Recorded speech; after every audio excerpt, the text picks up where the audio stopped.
ఉరవకొండ నియోజకవర్గంలో పిడపలకల్ మండలం వేల్పాడు గ్రామంలో 141వ సర్వే నంబర్కి సంబంధించిన 21 ఎకరాల భూమి మా పార్టీ గతంలో ప్రభుత్వంలో కురుబ కార్పొరేషన్ స్టేట్ డైరెక్టర్గా ఉన్న లత్తవరం గోవింద్ గారి అల్లుడు కొనుగోలు చేయడం జరిగింది. వీళ్ళ అల్లుడు జయకుమార్ గారికి 21 ఎకరాల పైన కూడా పూర్తి హక్కులు ఉన్నాయి. దానికి సంబంధించినటువంటి పట్టాదారు పాస్ పుస్తకాలు, ఎంజాయ్మెంట్ రైట్స్ అన్నీ కూడా మా పార్టీ నాయకుడు అల్లుడికి ఉన్నాయి. అక్కడ గత 2023లో ఇవన్నీ కూడా సేల్ రిజిస్టర్ ఇవన్నీ కూడా చేసుకోవడం జరిగింది. తర్వాత తహసీల్దార్ కార్యాలయం నుంచి కూడా వాళ్ళకి పట్టాదారు పాస్ పుస్తకాలు, తర్వాత టైటిల్ డీడ్స్ అన్నీ కూడా లత్తవరం గోవింద్ అల్లుడు జయకుమార్ పేరు పైనే ఉన్నాయి. 23 నుంచి కూడా సాగు చేస్తూ ఉన్నాడు. కానీ ఇటీవల కాలంలో లత్తవరం గోవింద్ కురుబ కార్పొరేషన్ మాజీ డైరెక్టరు వైఎస్ఆర్ పార్టీలో చాలా చురుకైనటువంటి పాత్ర నిర్వహిస్తూ ఉన్నాడు. జిల్లాలో కూడా నాయకుడిగా ఉంటా ఉన్నాడు. అందుకనే ఎలాంటి పరిస్థితుల్లో కూడా ఆయనకు భూమికి దక్కకుండా చేయాలని చెప్పి పయ్యవుల కుటుంబ సభ్యులు వాళ్ళు రెవెన్యూ వాళ్ళకి పోలీస్కి చెప్పి ఆ భూమిని అనుభవించకుండా అడుగడుగునా కూడా అడ్డుపడుతూ ఉన్నారు. శాంతియుతంగా ఆయన సేద్యం చేసుకోవడానికి నిరంతరం కూడా ఆటంకాలు కల్పిస్తూ ఉన్నాడు. ఓపెన్గానే ఆ ప్రాంతంలో చెప్తా ఉన్నారు.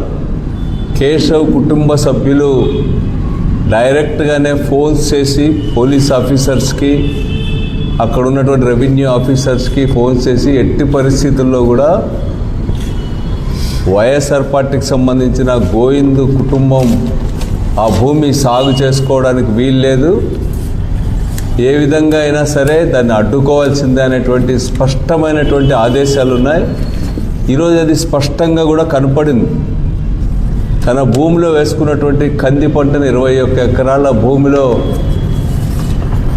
పంటను దాన్ని కోసుకోవడానికి అని చెప్పి గోవింద్ కుటుంబ సభ్యులు, గోవింద్ మనుషులు అంతా కూడా వెళ్తే అక్కడ పోలీసులను పంపి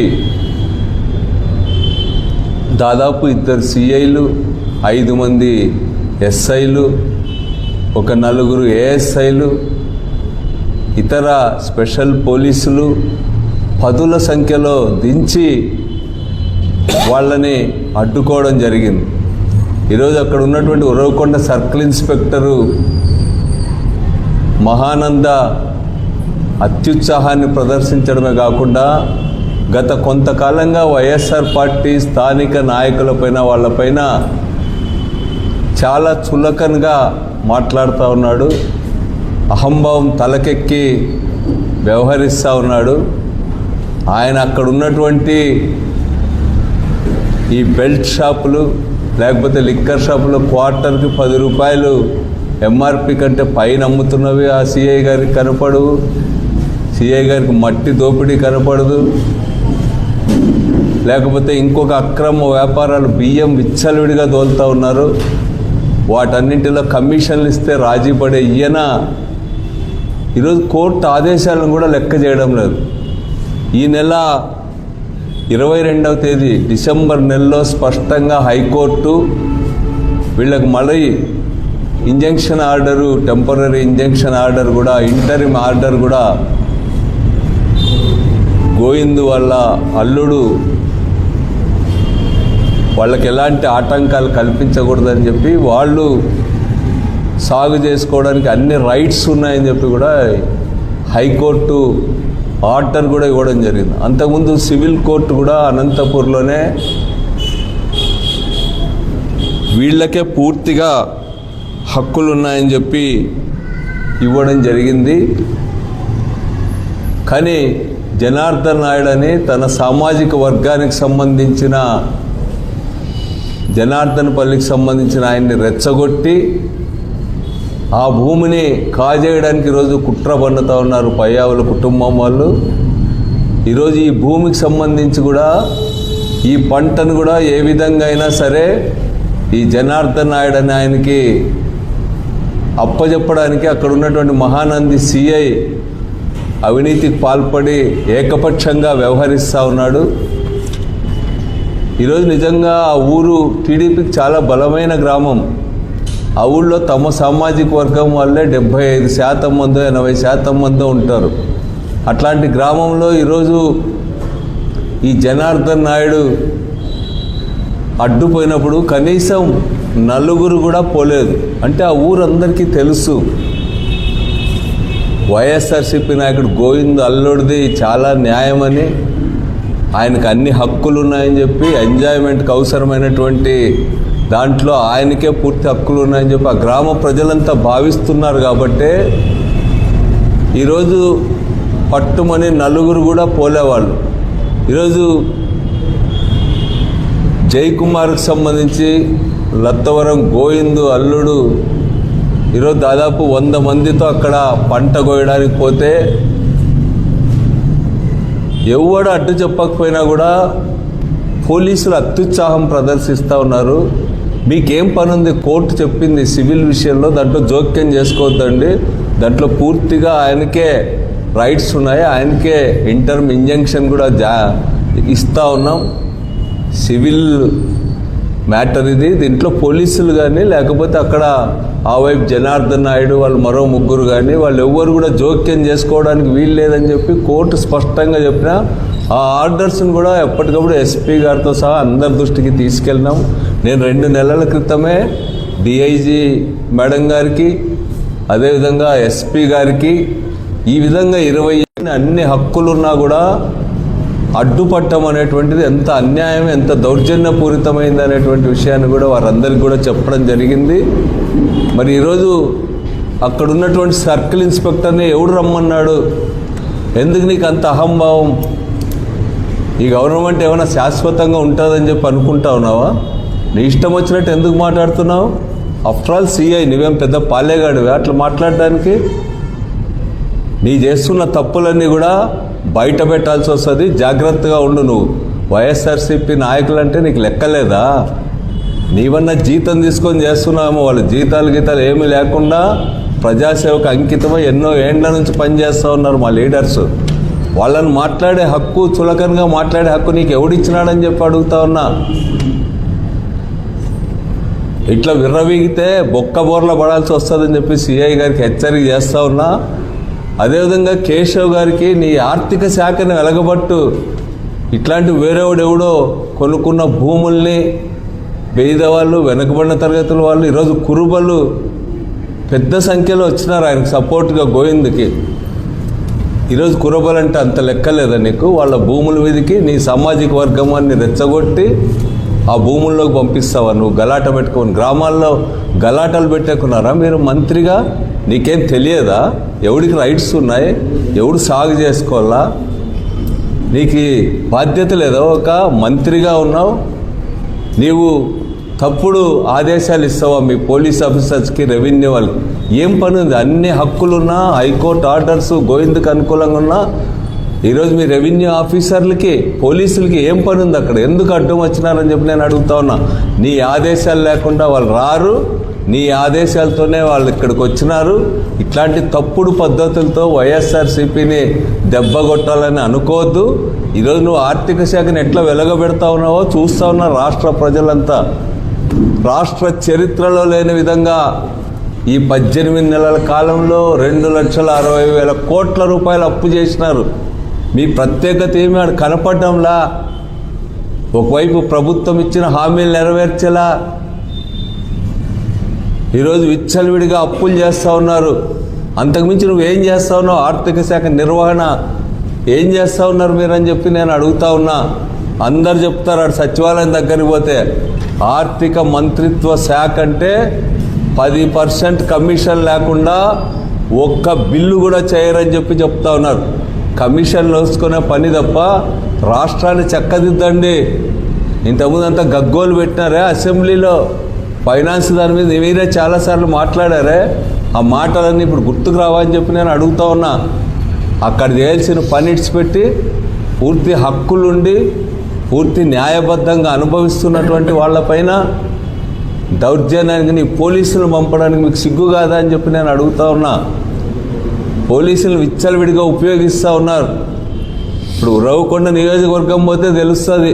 ఊరూరు బెల్ట్ షాపులు పొద్దున్నే తాగి పడిపోయింటారు ఉరవకొండ రోడ్ల పైన. ఈరోజు బియ్యం విచ్చలవిడిగా అక్రమ వ్యాపారాలు జరుగుతూ ఉన్నాయి. నియోజకవర్గ పేరు ప్రతిష్టలన్నీ కూడా మంట గలుపుతూ ఉన్నారు. డబ్బా మాటలు 4 చెప్పడము, కోతలు కోయడం తప్ప ఏం చేస్తున్నారు మీరు అని చెప్పి నేను అడుగుతా ఉన్నా. మీ పోలీసులకు ఆదేశాలు ఇవ్వు. నీకు తెలియదా కోర్టు గురించి, చట్టాల గురించి, భూములకు సంబంధించిన హక్కుల గురించి? తెప్పించుకొని చూడు. ఊరికే ఆదేశాలు ఇచ్చి మేమేం చేయగలమంటా ఉన్నారు పోలీసులు కొంతమంది. ఎట్లా చేస్తారు ఇంత నగ్నంగా, ఇంత బరి తెగించి? ఇట్లాంటి ఆదేశాలు ఎట్లా ఇస్తారు పోలీసులకి, రెవెన్యూకి మీకు మీరని చెప్తాను. ఇప్పటికీ అప్రతిష్ట పాలవుతూ ఉన్నారు. మీ ఆర్థిక శాఖ కూడా ఏ 15, 18 ఏ స్థానంలోనే ఉందంట మీకు సంబంధించి. ఈ మధ్య ముఖ్యమంత్రి గారు కూడా మీ పైన సీరియస్ అయినట్టుగా కూడా పత్రికల్లో వచ్చింది. ముఖ్యమంత్రి గారు మంత్రుల మీద, మంత్రులు ఎమ్మెల్యేల మీద, మళ్ళీ అందరు కలిసి అధికారులపై నెపం నెట్టడం తప్ప మీకు ప్రజా సమస్యలు పట్టినాయా అని చెప్పి నేను అడుగుతా ఉన్నా. ఇట్లాంటి తప్పుడు పంచాయతీలు, అవినీతులు, అక్రమాలు, ఎవడు భూమిని వేసుకుందాం, ఎవడు ఇంటిని వేసుకుందాం, ఎక్కడ దోపిడీకి అవకాశం ఉందనేటువంటివి తప్ప మీకు ఇంకేమీ పట్టలేదు. గ్రామాల్లో ఎందుకు చిచ్చు పెడతారని అడుగుతా ఉన్నారు. డబ్బు పెట్టి హార్డ్ అర్న్డ్ మనీ వాళ్ళది, కష్టపడి సంపాదించిన డబ్బుతో కొన్నటువంటి భూమిని, 21 ఎకరాల భూమిని కాజేసే ప్రయత్నం చేయడం, మీ గ్రామానికి మీ లీడర్గా ఉన్నటువంటి వాడిని ముందు పెట్టి అట్లాంటివి చేయించడానికి మీరంత ఇర్రెస్పాన్సిబుల్ అని నేను అడుగుతా ఉన్నా. అందుకనే పోలీసులు కూడా చెప్తా ఉన్నా, రెవెన్యూ వాళ్ళకి చెప్తా ఉన్నాం, పట్టాదారు పాస్బుక్లు ఉన్నాయి, అన్ని టైటిల్స్ వాళ్ళ పేరు మీదే ఉన్నాయి. మీరు ఎట్లా ఎంటర్ అవుతారు? రాజకీయ నాయకుడు ఫోన్ చేస్తేనే మీరు చట్టాలు మారుతాయి, రూల్స్ మారుతాయి, మీకు అందరికీ ఏం పని ఉంది అక్కడ అని చెప్పి నేను అడుగుతాను. నా గ్రామంలో 100 మంది పోయి కష్టపడి సంపాదించిన ఆస్తిని కాజేసే వాళ్ళకి సహకరించడానికి మీకేమీ బాధ అనిపించడం లేదని అడుగుతా ఉన్నా. మీరందరూ కూడా మీ ఉద్యోగాలకు ఎసరు వస్తుంది ఇట్లా వ్యవహరిస్తే. కోర్టును ధిక్కరించి ముందుకు పోయినారంటే మీకు అవసరమైనటువంటి చట్ట ప్రకారం ఏం చేయాలో అవన్నీ కూడా చేస్తాం. మీరు చేసే దొంగ వ్యాపారాలు అన్నీ కూడా బయట పెడతాం. మీ అవినీతి అక్రమాలన్నీ కూడా బయట పెడతాం. వైఎస్ఆర్ పార్టీ తాత్కాలికంగా అధికారంలో లేనంత మాత్రాన మీ ఆటలన్నీ సాగుతాయని చెప్పి కలలు కనొద్దండి. మేము అడుగడుగున అట్లాంటి వాటిని ఎదుర్కొంటాం. మా కార్యకర్తలు ఏదో ఆస్తులు సంపాదించుకుని పైకి వచ్చిన వాళ్ళు కాదు, కష్టపడి ప్రజల పక్షాన్ని నిలబడి రాటు తేలినటువంటి వాళ్ళు.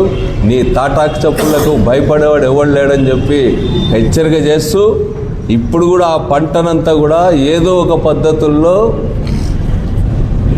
కొన్న వాళ్ళకి, హక్కులు ఉన్నటువంటి వాళ్ళకి కాకుండా ఇతరులకు చేరవేసే కుట్ర సర్కిల్ ఇన్స్పెక్టరు, రెవెన్యూ వాళ్ళు చేస్తూ ఉన్నారు.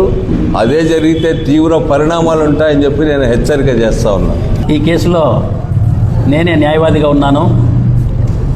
ముఖ్యంగా Anantapur senior civil judge court వారు జయకుమార్కు ఫేవర్గా IA 241/2025, OS 117/2025 అనే కేసులో ఇంటీరియం ఇంజెక్షన్ ఇచ్చింది. ఎప్పుడు 13/8/2025 తేదీన ఇంజెక్షన్ ఇచ్చినప్పటికీ కూడా ఆ భూమిలోకి జయకుమార్ కానీ వాళ్ళ మామ లత్తవరం గోవింద్ కానీ భూమి లేకపోతే SI, CIలే అడ్డపడుతూ ఉన్నారు. మీరు ఆ భూమిలోకి పోవద్దండి అని చెప్పేసి. ఎందుకు ఎంత పడుతున్నారా, కోర్టు ఇంజక్షన్ ఆర్డర్ ఉంది అంటే మళ్ళీ పోలీస్ ప్రొటెక్షన్ తెచ్చుకోకండి అని చెప్పడం. ఇట్లా కాలయాపన చేస్తూ వాళ్ళు భూమిలోకి పోనీకోకున్నారు. ఈరోజు పంట చేతికి వచ్చింది, పంట కోసుకుందామని చెప్పేసి కూలీలతో సహా వాళ్ళు పోతే ఈరోజు ఒక 10 మంది ఎస్ఐలు, డిఎస్పీలు, సిఐలు, కానిస్టేబుళ్ళు, దాదాపు 100 మంది అక్కడికి చేరుకొని వాళ్ళని దౌర్జన్యంగా పంపించడానికి ప్రయత్నం చేస్తూ ఉన్నారు. వాస్తవంగా ఇవాళ కోర్టులో ఇంజక్షన్ వచ్చింది, అయినా పోలీసులకు లెక్కలే. తర్వాత పోలీసులే జోక్యం చేసుకుంటున్నారు అని చెప్పేసి ఈ జయకుమార్ హైకోర్టును ఆశ్రయించాడు. మొన్న 22/12/2025 తేదీన హైకోర్టు వాళ్ళు ఆయనకు WP 35/899/2025 ఆ కేసులో పోలీసులు జోక్యం చేసుకోవద్దండి, ఇది ప్యూర్లీ సివిల్ మ్యాటర్, మీరు ఎటువంటి బస్సులో జోక్యం చేసుకోకూడదని చెప్పేసి ఆర్డర్ ఇచ్చినప్పటికీ దాన్ని కూడా ఖాతరు చేసి ఊరికి లా అండ్ ఆర్డర్ ప్రాబ్లం అనడం ఈ విధంగా చేస్తూ ఉన్నారు. ఆడ లా అండ్ ఆర్డర్ ప్రాబ్లం ఏం లేదు, పోలీసులతోనే ప్రాబ్లం అవుతుంది, రెవెన్యూ వాళ్ళతోనే ప్రాబ్లం అవుతుంది. తర్వాత అదేవిధంగా రెవెన్యూ వాళ్ళకు కూడా మేము అడిగాం, అది వాళ్ళు ఎండోమెంట్ భూమి అంటున్నారండి. ఇంజక్షన్ ఆర్డర్ వచ్చిన తర్వాత ఎస్ఐ గారు, విడప్రకల్ ఎస్ఐ గారు అది ఎండోమెంట్ భూమి అంటున్నారండి, మీరు దానికి సంబంధించి ఎంఆర్ఓతో ఏదైనా రిపోర్ట్ తీసుకురండి, అది ఎండోమెంట్ది కాదు అని చెప్పేసి ఆయన ఎస్ఐ గారు చెప్పారు. తర్వాత దాన్ని బేస్ చేసుకొని మేము తహసీల్దార్ గారిని, విడప్రకల్ తహసీల్దార్ గారిని అడిగితే 4/9/2025 తేదీన ఇది 21 ఎకరాల 5 సెంట్ల భూమి, ఇది అర్జీదాని పేరుతో అంటే జయకుమార్ పేరుతో భూమి కలదు, ఇది పట్టా భూమిగా నమోదై ఉంది, రెవెన్యూ శాఖ నుండి మేము ఎటువంటి చర్యలు తీసుకోలేము అని చెప్పేసి ఈ విధమైనటువంటి ఎండార్స్మెంట్ ఇచ్చారు. ఎవరు? విడప్రకల్ తహసీల్దార్. మొత్తం జయకుమార్కి హక్కులు ఉన్నాయని చెప్పినప్పటికీ తర్వాత వీళ్ళని అనుమతించుకోకుండా చేస్తూ ఉన్నారు. హైకోర్టు ఆర్డర్ను బేఖాతరు చేస్తూ ఉన్నారు, సివిల్ కోర్టు ఆర్డర్ను బేఖాతరు చేస్తూ ఉన్నారు. వీళ్ళు కేవలం వ్యక్తుల కోసం అంటే ఎమ్మెల్యేల కోసం పనిచేస్తున్నారు. అయ్యా సిఐ గారు, ఎస్ఐ గారు, మీరు వ్యవస్థల కోసం పనిచేయండి, వ్యక్తుల కోసం పనిచేయద్దని చెప్పేసి నేను ఇవాళ వాళ్ళను డిమాండ్ చేస్తూ ఉన్నా. అంతేకాదు తహసీల్దార్ గారు ఈ పొద్దు లా అండ్ ఆర్డర్ ప్రాబ్లం అంటున్నారు. ఎవరు పెడుతున్నారు ఇది లా అండ్ ఆర్డర్ ప్రాబ్లం? ఇవాళ రెవెన్యూ వాళ్ళే. ఎక్కడ చూసినా ప్రజలు అనుకుంటున్నారు విపరీతమైన లంచాలు తీసుకొని ఈరోజు నా పేరు ఉంటుంది, పొద్దున ఇంకొకరి పేరు ఉంటుంది అని చెప్పేసి అడంగల్లో 1 బిల్లని మార్చేస్తున్నారని చెప్పేసి ఇవాళ ప్రజల్లో బలమైనటువంటి నమ్మకం ఉంది మీ రెవెన్యూ డిపార్ట్మెంట్ పైన. ఇవాళ ఎంఆర్ఓ గారు ఏం చేస్తున్నారు, తహసీల్దార్ గారు ఒకటే చెప్తా ఉన్నారు, ఈ రెవెన్యూ డిపార్ట్మెంట్ అంతా కూడా. నేను అదే చెప్తున్నా, ఇవాళ లా అండ్ ఆర్డర్ ప్రాబ్లం మీ నుంచే ఉత్పన్నమవుతా ఉంది. ఇవాళ రేపు ఏమైనా జరగచ్చు, హత్యలు జరిగే పరిస్థితి కూడా రావచ్చు. ఎందుకంటే చిన్న భూమి కాదు ఇది, 21 ఎకరాల భూమి. 21 ఎకరాల భూమిలో ఇవాళ పంట పండించుకొని పంట కోసుకోలేని స్థితిలో ఉన్నారు అంటే వాళ్ళకి ఎంత బాధ ఉంటుంది. రేపొద్దున ఏదైనా కానీ హత్యలు జరిగినా ఇంకోటి జరిగినా దానికి ఎంఆర్ఓ, తర్వాత డిప్యూటీ తహసీల్దార్, ఆర్ఐ, తర్వాత ఆ విఆర్ఓ ఎవరైతే తప్పుడు రిపోర్ట్లు ఇస్తున్నారో వాళ్ళదే బాధ్యత. అదేవిధంగా హైకోర్టు ఆర్డర్ను ధిక్కరించి ఇవాళ ఎస్ఐ గారు, సిఐ గారు వీళ్ళందరూ కూడా అక్కడికి పోయి వీళ్ళని అడ్డుకుంటున్నారు. ఇవాళ పోలీసులకు భయపడాల్సి వస్తూ ఉంది. ఇవాళ పంట కోసే పరిస్థితుల్లో ఇవాళ వాళ్ళు అడ్డుకుంటారు పోలీసులపై. ఇవాళ రేపు మీదే బాధ్యత. పోలీసులపైన, తర్వాత రెవెన్యూ డిపార్ట్మెంట్ పైన మేము ఎటువంటి పరిస్థితుల్లో వదలం, హైకోర్టులో కంటెంప్ట్ కేసు కూడా వేస్తాము అని చెప్పేసి ఈ సందర్భంగా తెలియజేస్తా ఉన్నా.